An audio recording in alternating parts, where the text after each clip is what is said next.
tell me Australia isn't that bad. They are all lying. Whew, here we go. Okay. More Parz. More Parz.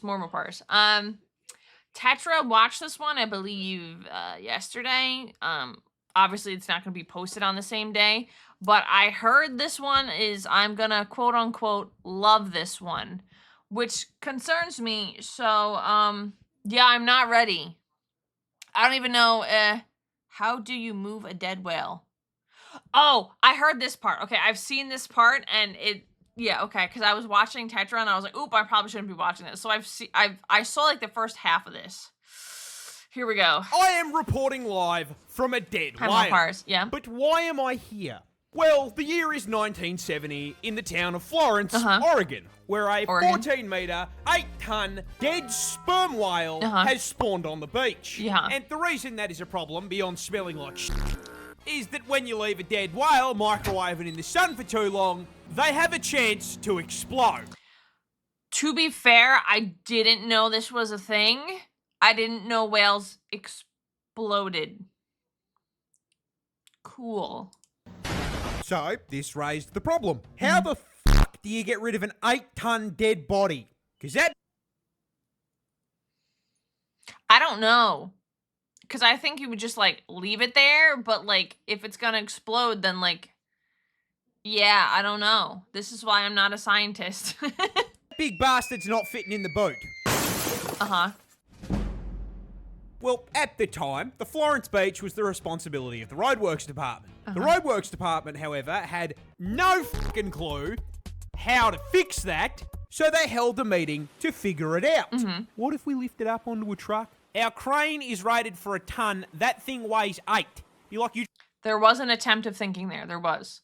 Very carefully. True. They go boom, whistle in the water too after some time floating on the surface. That's terrifying. Trying to squat a fucking elephant. What else? What if we cut it up with chainsaws? What part of it explodes did you not understand?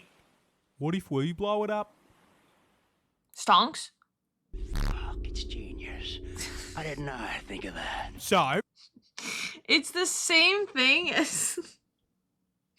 It reminds me of something specific, like, oh yeah, if you're gonna do that, I'm gonna do it first.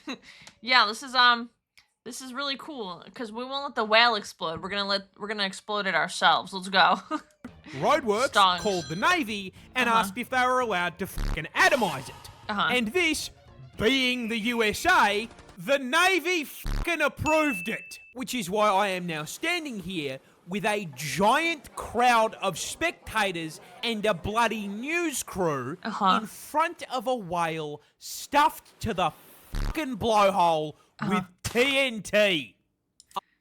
Did they just, like, open the mouth and put it in? They said blowhole, but they put the explosives in the actual blowhole? Or, like, was the mouth open? Or asking questions I'm not quite sure if I want the answer to. I mean, what could possibly go wrong? Nothing could go wrong.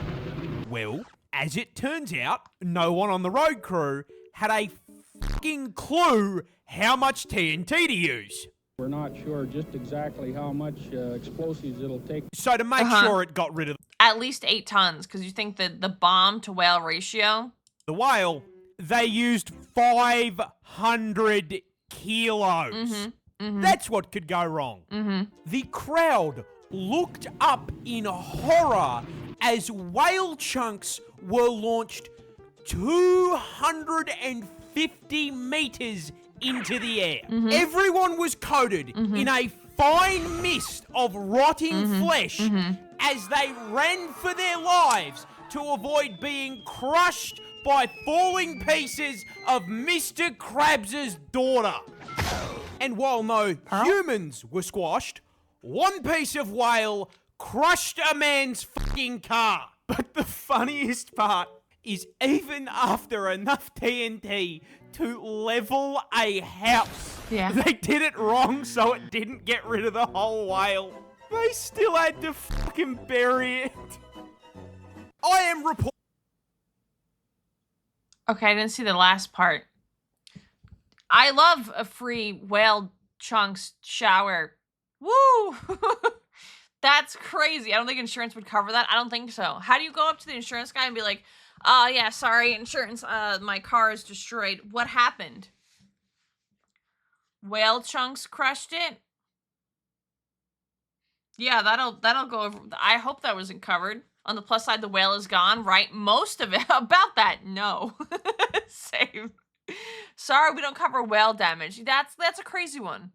Funnily enough, I looked it up on YouTube, and after watching original footage, I see the short on my side feed. Oh, no. Do they actually have the image of the whale chunks blowing up? Because that's crazy work. That's literally insane. Tell them you found it destroyed. Tell them you don't know how. We have to get the whale chunks off of it, maybe. Actually, have gone, maybe. Think the carbon was against the bombs? I don't know. Vaporize the whale, then seagulls, and eat the bits. Oh, well, would seagulls eat whale, though? I don't even know. Sounds like a tall tale me. Yeah, the whale's tail was pretty tall. Guys, stop.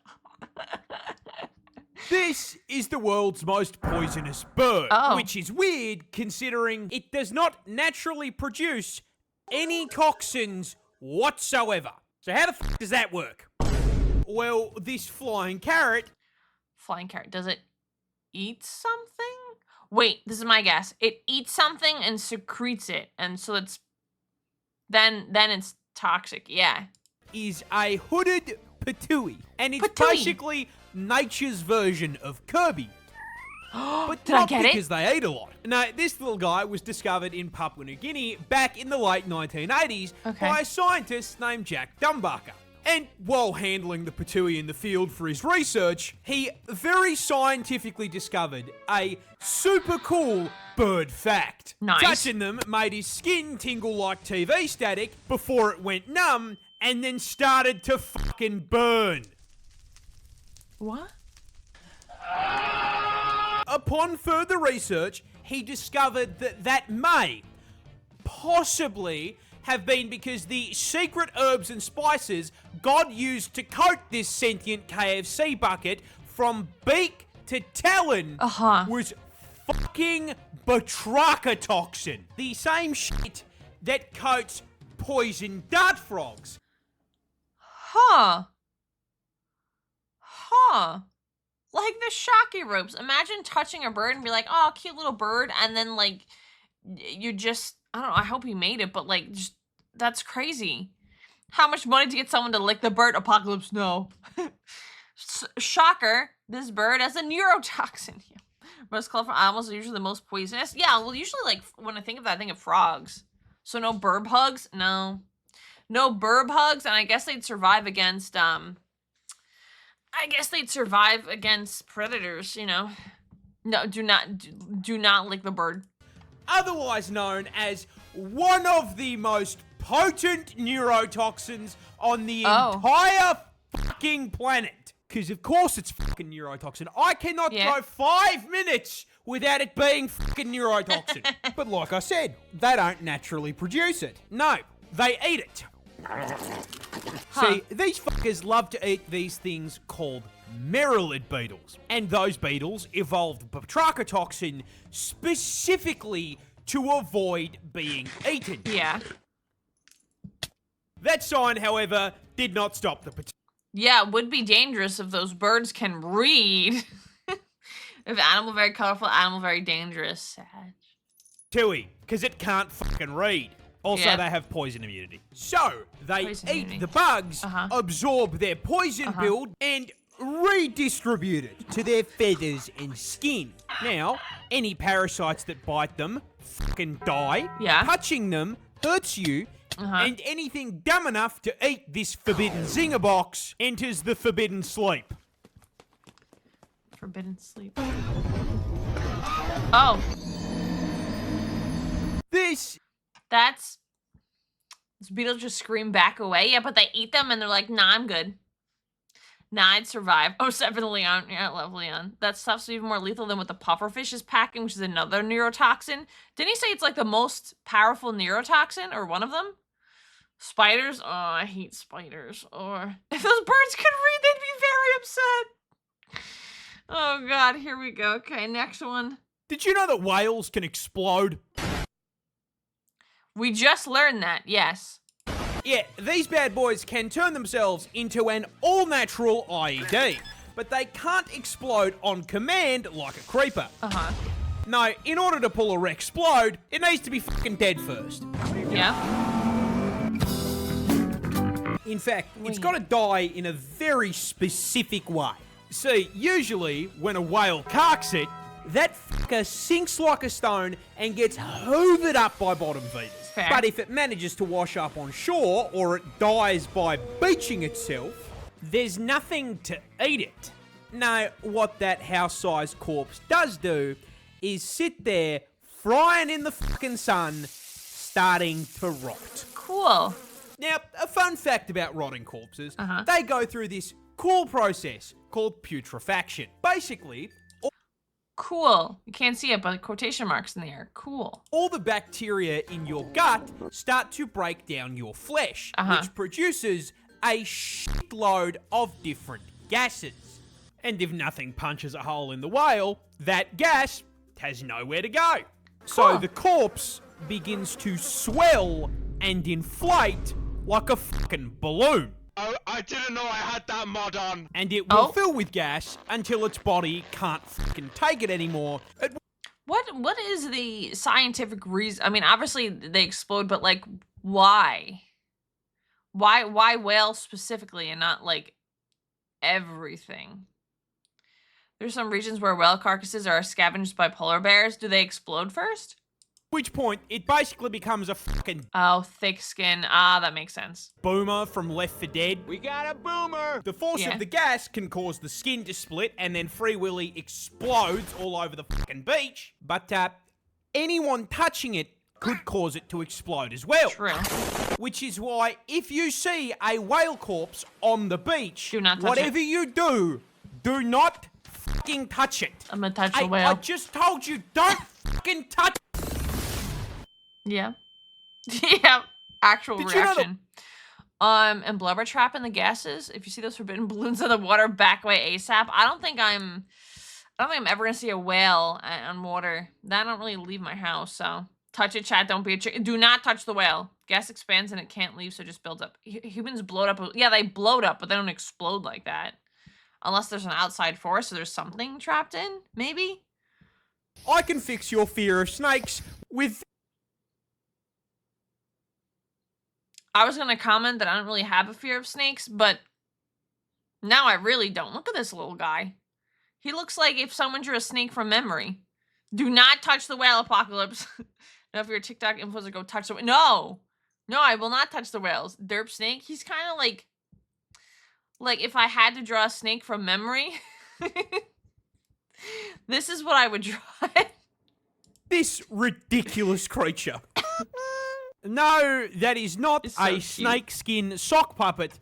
That is an actual, real animal I would like 12 of them, thank you. on this planet, and it's called the Arabian sand boa. And you may be wondering, Yeah, why does he look like that? he's unique. Well, no. As much as it looks like it, God did not design this thing in the Spore Creature Creator after 10 fucking beers. No, it looks like a strand of spaghetti with googly eyes for camouflage. Yeah, kind of. For wait, So camouflage. I'm going to give you exactly one guess as to where an animal called the Arabian sand boa... Arabian sand boa. Tough one. I'm thinking Antarctica. That's what I'm thinking. That's what I'm really thinking. Right conditions, you poke the body, they could explode too, just not as extreme. Yeah. Mars? Ooh, Mars is a good guess too. You're right. We now know what to do with Arbok for the Pokemon draw from memory thing. Oh, or Ekans. Yeah, 100%. William the Conqueror's corpse exploded at his funeral. Was there like a reason why though? Is he a Muppet? He kind of looks like a little Muppet, yeah. is found. Literally That's anywhere right, else. the deserts of the Arabian Peninsula. If you got that wrong, I don't know what to fucking tell you. So close. I was so close, chat. Yeah, man. You stupid. And in order to survive in that air fryer, the sock here needs two things. Yeah. Food, and not to be turned into food. Uh-huh. Which is rather hard, considering this is not a fucking danger noodle, okay? It is, This though. is a defenseless noodle. Help me. It is only 15 inches long, It has no venom and the bite of an old lady without her fucking dentures in. So how does it survive? Simple.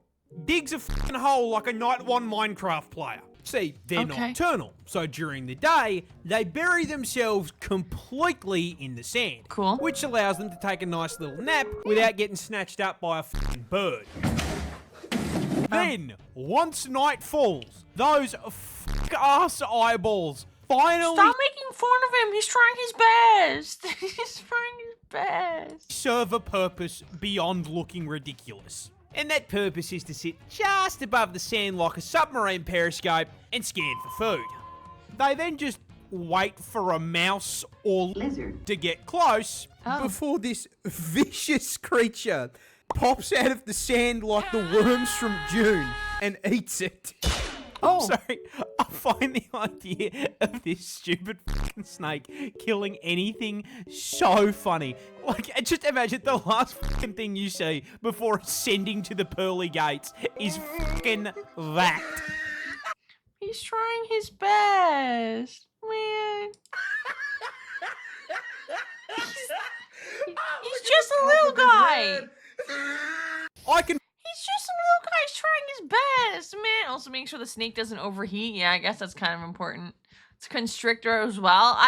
You would be very dangerous. Very dangerous if you got near this guy. 100%. This is the worst.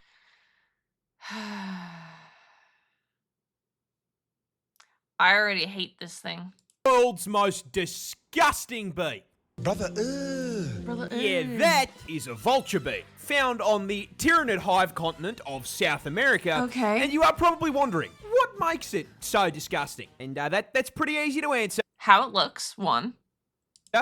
It eats fucking rotten corpses. Well, at least that's one thing that makes them gross. What? Yeah, the Left 4 Dead zombie.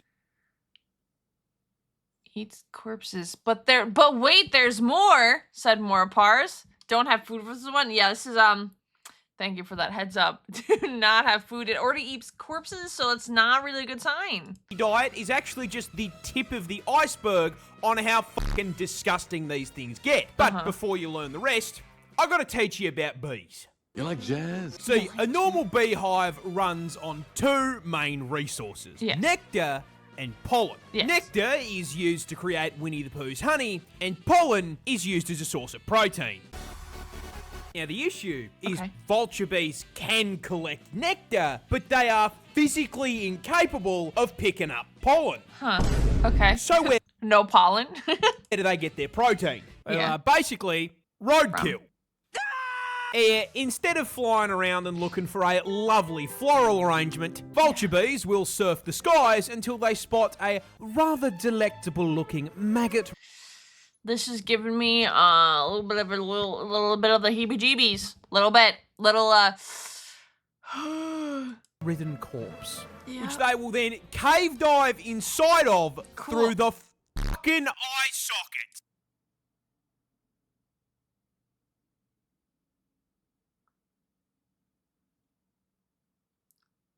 Through the eye socket? Okay, to be fair though, eye socket's pretty bad. I thought he was gonna say butt hole. So, I mean, could be worse.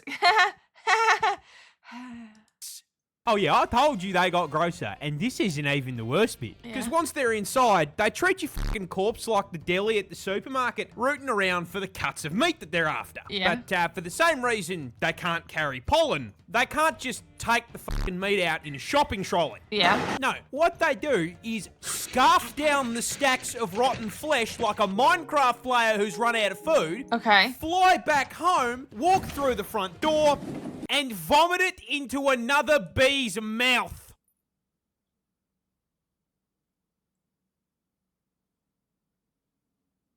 Okay, so let me get this straight. They get their protein from dead corpses, which they enter through the eye socket. Then they scarf down as much dead meat as they can, waltz back home, and chuck it into another bee's mouth. So I'm not getting not a fan vibe from you right now? No. No, you watched Tetra react to this while you were eating breakfast? No. Oh, it gets worse? Oh, I can't wait. I can't wait. Okay, well, not straight into its mouth. They're not savages. Okay. It goes into a bowl first. Okay. And then another bee eats it. And mixes it with spit and nectar to turn it into a meat sludge that gets eaten by the other bees. Okay. Yeah, I hope you weren't planning on eating anything anytime soon. No. Who wants chowder? This is... That's awesome. I had a burger like 20 minutes ago. Was it made from these beasts? Oh, they're gourmets. They add seasoning is wild. Oh.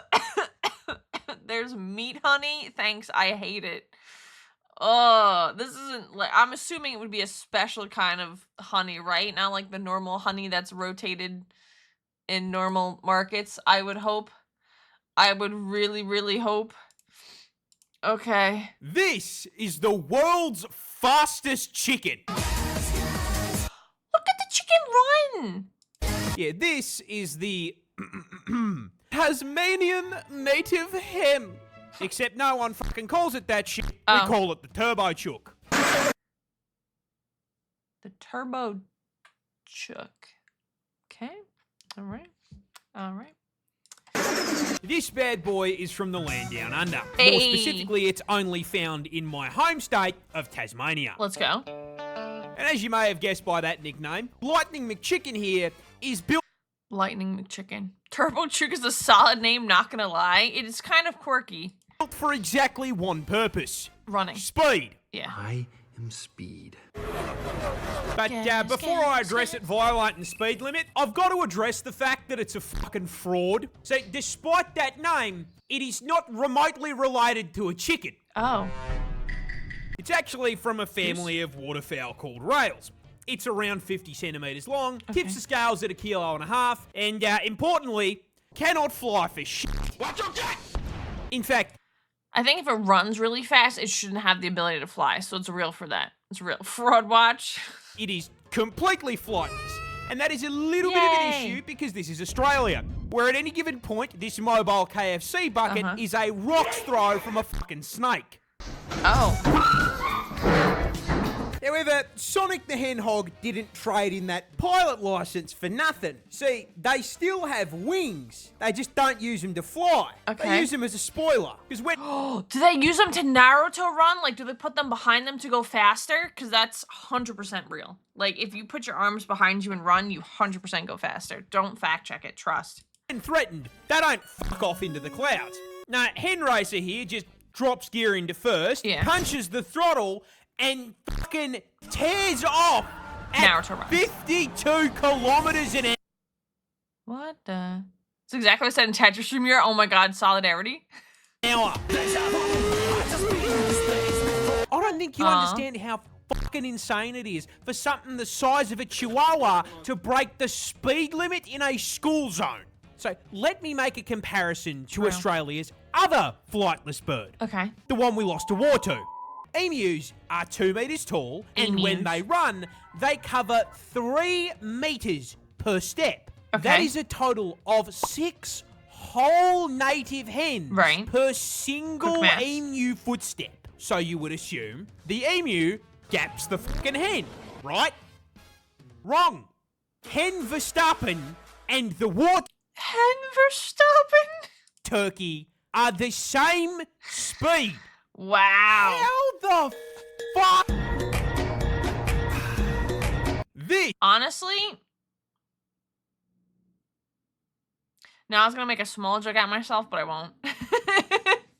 So I always took that beef for. I never thought I'd feel bad for an arachnid until I learned about the wasp. Oh yeah, I've seen the tarantula hawk wasp. I've seen that one rip. Yeah, banger music in this one though. This isn't a snake. No. It's a bug.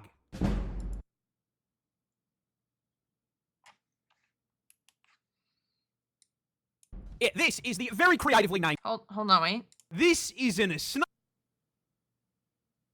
It's a little blurry, but I think I could see it. It just kind of blends in really well. Snake. It's a bug. This is the... It's kind of cute looking that way. And this part messes me up though. This little front part. Very creatively named snake-headed caterpillar. Yeah. Found wriggling around in South America. And the reason they're dressed up like the average Australian resident is to scare people. Yeah.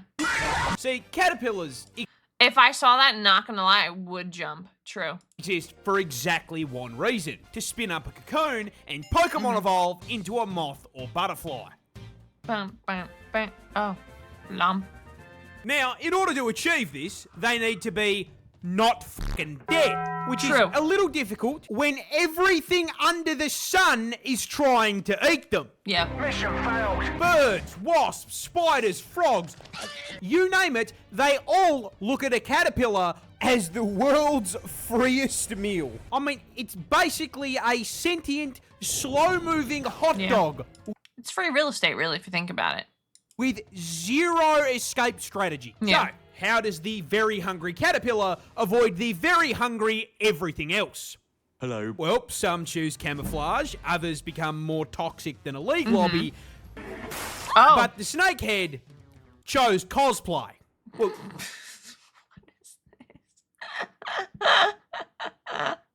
if you want to get technical, the scientific term is mimicry. As Mimicry, we've established, caterpillars are weak. Wait, I thought mimicry was when they copied sounds, though. I guess it works with camouflage as well. Light work for their predators.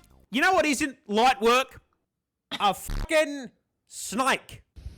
Which Yeah. is why when threatened, these little guys will force air and blood into their head, causing it to inflate. Oh. They then shake that shit in the air, perfectly mimicking a venomous snake. Whatever was about to eat them sees their free meal turn into fucking rattlesnake Jake, Yeah. becomes shit scared, and runs the fuck away. Fair.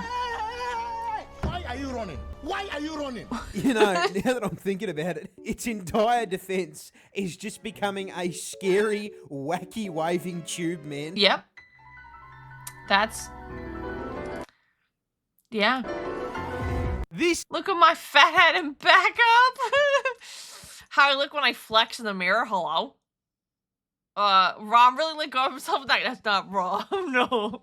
You'd be surprised how many animals do cosplay as other animals to either stay alive or hunt. A lot of bugs, right? A lot of bugs. I feel like New England doesn't have many rich beasts, but we do have the big weasel. It sounds like some screaming for help. Imagine that at like 3 in the morning. Oh, Australia doesn't have the Easter Bunny. that's so sad. They can't hunt for eggs and Sedge. We have this thing.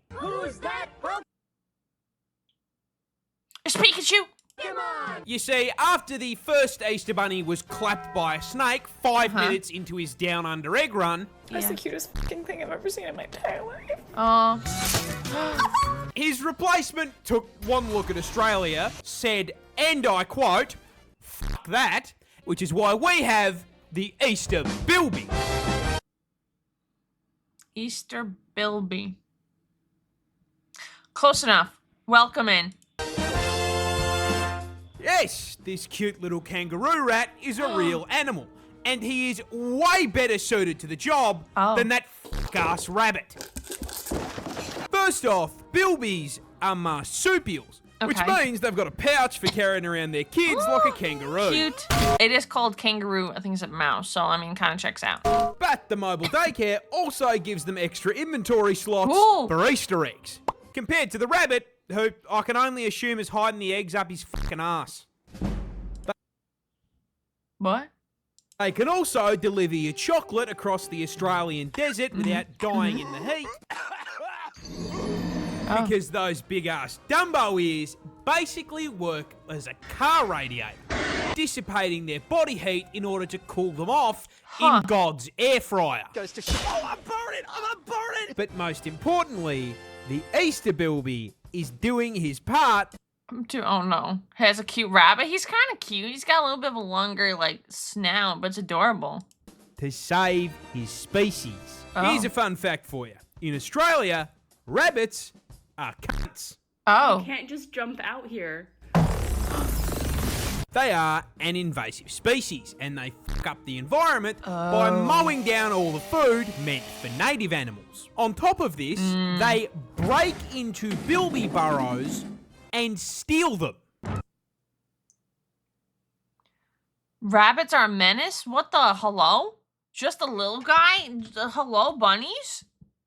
They're so cute in person. I would have one as a pet, I'm not gonna lie. Classic British. Oh my god.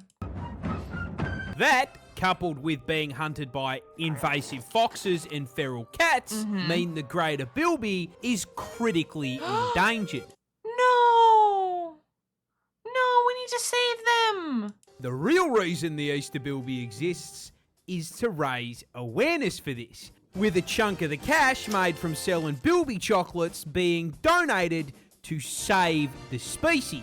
Unlike that bunny who charges me 15 fucking dollars. Okay, respectfully jumping in on this conversation, these Easter chocolate bunnies aren't even that good. It is not worth it. For a rabbit and tells me to fuck myself. Oh my god. I am never gonna financially recover from this. So, in conclusion, fuck that greedy colonising rabbit, the bilby clears. Yeah! Australia. Man, who the heck is buying Cadbury bunnies? Honestly, I feel like you get them a lot as a kid. I don't really get them now, but those things are they're just not good chocolate. Not good quality chocolate.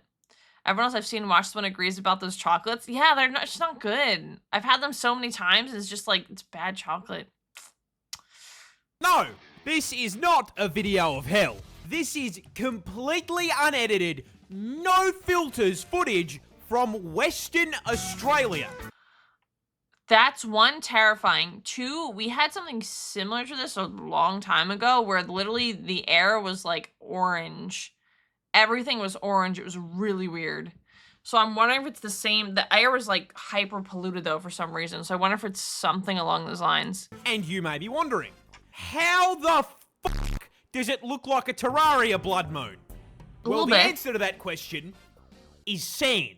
I don't like sand. Here's a fun fact for you. Sand. Australia is the world's largest exporter of iron ore. And 96% of that shit is pulled out of the ground in Western Australia. And the reason we excavate whole chunks there is because... Yeah, you're right. It was from the Canada wildfires. That's what it was. And it was terrible. It was like you have to wear a mask outside and everything because it was bad. Because the place is sitting on 55 billion, with a B, tons of ore. The whole fucking state is basically just a desert biome covered in iron farms. Okay. And that iron isn't just found at Y11. No, there is actual fucking rust in the dirt and sand, which tints the whole fucking desert red. Red. And that red sand is why WA looks like fucking Caled. See, as if the animals trying to kill us wasn't enough. The sand God has done a little trolling and spawned a tropical cyclone on WA's coastline. Cool. And the wind from that bad boy kicks all that red sand into the air, blocks out the sun, and turns whatever light creeps through blood fucking red. Yeah. Yeah. It seems like a Souls game. Congrats, Australia. You're literally a Souls game. It was insane how bad the smoke was last year. It was last year? Gosh. Genuinely thought this was Armageddon, but it is just sand sending us to the tomato dimension. No! Real. Same reason Mars is red? Really? Huh. Mars is full of iron? It's full of sand. Yippee, it's the end of the world. If I woke up to this, I would think, one, something's wrong with my eyeballs. Or, two, the world is ending. Or three, it's a dream. Mechanicus will rise. No! Wild sharks are taking drugs. I'm sorry, what? Mars is red because rest moment, sad. Hey, recently, scientists in the Caribbean made quite possibly the most fucking terrifying discovery since the advent of the job application. You see, they were conducting a study on ocean pollution, And part Fair. of that study involved blood testing 28 sharks in the region. And when Shark RBT pulled 2 of Jaws' cousins over for a random test, they tested positive for cocaine. Who's providing cocaine to the sharks? Which one of you? Which one of you? To the sharks in the Caribbean? Did I teach them this? Trust me, bro. For real, for real. Dolphins. Dolphins. They also tested positive for caffeine and painkillers. Okay, caffeine, understandable. Everyone needs a little cup of coffee in the morning. But hello? And painkillers? Sharks know how to party is actually wild. Cocaine shark would be a great name for a surfer. You know? You're not wrong. That's kind of a banger name. Cocaine shark. I know the cocaine bear was a thing, but that was one singular bear. Which begs the question, how the fuck did a great white shark get great white blow? True. Well, no, they aren't doing a Narcos season in Bikini Bottom. No, sharks having the bloodstream of an Eshe in a nightclub is our fucking fault. Oh. You know, it would be humans. It would. You see, tourists and rich cunts absolutely love to swing their yachts into the Caribbean, throw parties, get shit-faced, and presumably fall into the water. Okay. And I don't know if you know this, but rich people do illegal shit, which What? Well, I guess that makes a lot of sense why I'm not rich, so I can't do illegal stuff. is how some Wall Street banker decides he wants to partake in some nose beers, and in his excitement, knocks the rest of the devil's dandruff into the ocean. Jaws swim. Devil's dandruff. I am now calling it that every single time. Swims along, thinks it's food, and takes a bite. Yeah, just a little. And thus, hey presto, Coke sharks. First time trying a cigarette? Let's chase the buzz. Wild Crazy ending. It's always the rich. Sad. My rich people. The sharks didn't make the cocaine. Yeah, biggest shocker of 2026. The sharks didn't make the cocaine.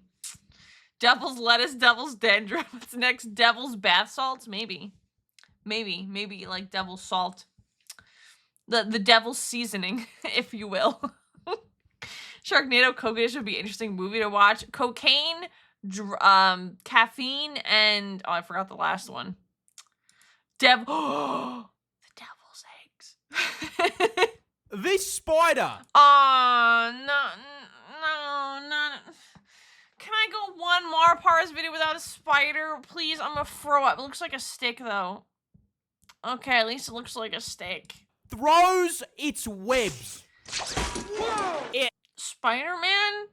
That creepy thing is an ogre-faced spider. And as with most affronts to God, yes, you can find them... Say the line, Bart. Don't. ...in Australia. What's with all the spiders? Man, oh, this is literally the last video. We're ending on spiders. Yippee!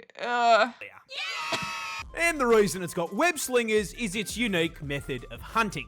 You see, Okay. most web-spinning spiders use those webs to fucking camp, spinning it between a few branches and then falling asleep waiting for a fly to clothesline itself before casually wandering over to suck its guts out like a smoothie. By contrast, ogre faces basically pull fucking trick shots, because instead They 360 no-scope? I hate spiders, but that's kind of impressive. I'm not gonna lie. of shooting that sticky white stuff all over the walls, they shoot it on their hands. Weird time to pause. Weird time to pause. It's warm environment year round, so they just be thriving. Thanks. I hate it, and I never want to visit Australia. Again, Australians, 072, full respect, couldn't do it. See, you may have noticed that this thing is built like an 8-legged Slender Man, and that is by design, because they start a hunt by spinning a web between their forelegs. Then, So they're kind of like crocheting, but with their hands? These spiders are the definition of catch these hands. Oh my god, they really are. Then they will lower themselves from a nearby branch and just kind of hang upside down in the air, doing their best stick cosplay. Yeah. Then, when something makes the unfortunate mistake of getting too close, it will lunge downwards, spread its legs, wrap the bug up in a net, and then fucking yank it away into the air like it's hitting fucking Spider-Man pull-offs in Rivals. Crack the whip. And because this is an Australian animal, that insect burrito would not be complete without a healthy injection of venom. And then they fucking eat it. Think about how fucking scary that is from a human perspective. Walking down the street at night, some cunt hits you with a rope and you're just fucking gone. I don't want to think about it. Sick? Yeah, it literally makes me sick. Ugh. Oh, I literally have chills. Ugh. Making a net and then going surprise. I mean, it's effective. Look, if they get rid of mosquitoes, pog. This spider throws. Oh, spiders give me the heebie-jeebies, though. Ugh. You have a few friends who keep them. Look, if there's a spider in my house minding its own business in the corner, I'm gonna leave it alone. The second it is in my space and I see it consistently, he's gotta go. Not paying rent, they gotta go. Thank you so much for watching. If you enjoyed the content, please consider liking and subscribing. If you have any recommendations for future videos, please feel free to leave them in the comments below.